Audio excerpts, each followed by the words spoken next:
Quand Alizé décide de conquérir le monde, ça fait du bruit. Tokyo, 11 mars 2003.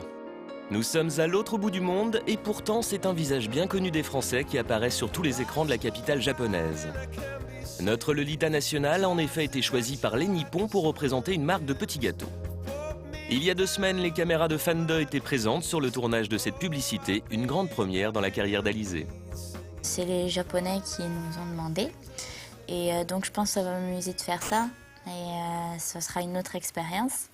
Et puis je pense que déjà c'est un autre monde, c'est un monde très différent et ça me donnera l'occasion de pouvoir aller au Japon et de pouvoir découvrir. Au pays du soleil qui se lève et des gens qui s'endorment, les Françaises qui font mouche sont rares. Tu as 10 minutes, Alizé. On va effectuer un petit changement de lumière. Avant Alizé, c'était Catherine Deneuve qui représentait cette marque. Et lorsque les Japonais ont cherché une star digne de lui succéder, le choix s'est très vite imposé. Je me suis documenté, j'ai lu les magazines français, regardé les clips, et j'ai trouvé qu'Alizé correspondait parfaitement à ce qu'on recherchait. Elle est assez malicieuse, très belle, elle a un physique qui plaît aux Japonais. Ça faisait 1 an que je voulais travailler avec elle, et je suis très content que ça puisse se faire. Unique en son genre, Alizé est la seule chanteuse française actuelle à s'exporter à l'étranger avec autant de succès. Flashback. The best-selling French female artist is Alizé. Bravo! Nous sommes en 98, après l'explosion de Moi Lolita en France, Alizé est invitée en Hollande pour chanter devant 40 000 personnes. Sur scène, la jeune fille met le feu et 2 semaines après sa sortie, le single est disque d'or. Ma chérie, viens ici, mon chat. En Italie et en Espagne, elle se classe en première place du top.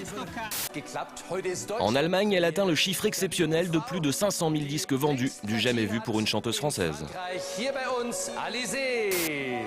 Les pays de plus en plus lointains l'acclament. En Israël, en Pologne et même en Russie, Moi Lolita devient le titre le plus diffusé en radio.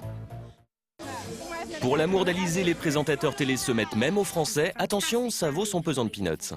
Yeah. Mais maintenant, avec ce nouvel disque, Moi Lolita, chanteuse Alizé, où est la place?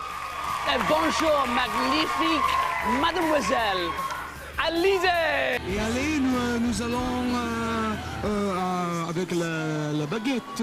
Et je parle bien français. Oui, très bien. Encore plus surprenant, son succès renversant en Angleterre. Depuis Vanessa Paradis et Serge Gainsbourg, c'est la première chanteuse française à se classer dans le hit parade et à chanter sur le plateau mythique de l'émission Top of the Pops. D'être là-bas, sur scène, me dire que tous les plus grands sont passés, y compris Madonna, Michael Jackson, Whitney Houston, de me dire moi je suis là, je suis la seule française parmi des Américains, des Anglais, c'est un des plus beaux souvenirs. Pour son grand retour, Alizé n'a pas oublié les fans étrangers, elle a même pris des cours afin d'interpréter plusieurs chansons en anglais. Je trouve ça ridicule de chanter dans une langue qu'on ne comprend pas. Donc, parce que les émotions, je pense, ne sont pas les mêmes, on ne peut pas faire passer les mêmes choses, parce qu'en chantant phonétique, ça rime à rien. Donc c'est pour ça que j'ai aussi appris l'anglais. Alizé se balade sur le chemin de la gloire internationale avec légèreté et se paie même le luxe de résister aux sirènes du showbiz américain. Pour les États-Unis, je pense pas. Non. Je veux dire que ça ne m'attire pas, quoi. C'est trop grand, il y a trop de requins, c'est pas possible. Puis c'est pas une vie d'avoir la vie par exemple, de Britney Spears, c'est pas une vie. Elle a un jour à Los Angeles, le jour à Tokyo, le lendemain à Paris, l'autre en Allemagne, c'est vraiment pas possible. Donc les États-Unis, non, c'est pas possible. Mais ça ne m'attire pas.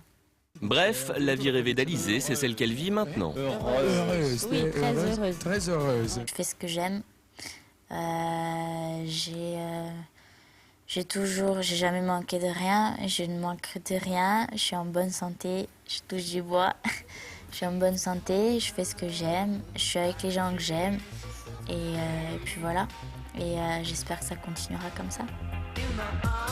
Dès sa sortie, J'en ai marre s'est classé directement 5e du top. Avant même l'arrivée de son nouvel album, son comeback est donc un véritable carton. Le rêve continue, nos histoires d'un retour attendu s'achèvent et Alizée va poursuivre sa route.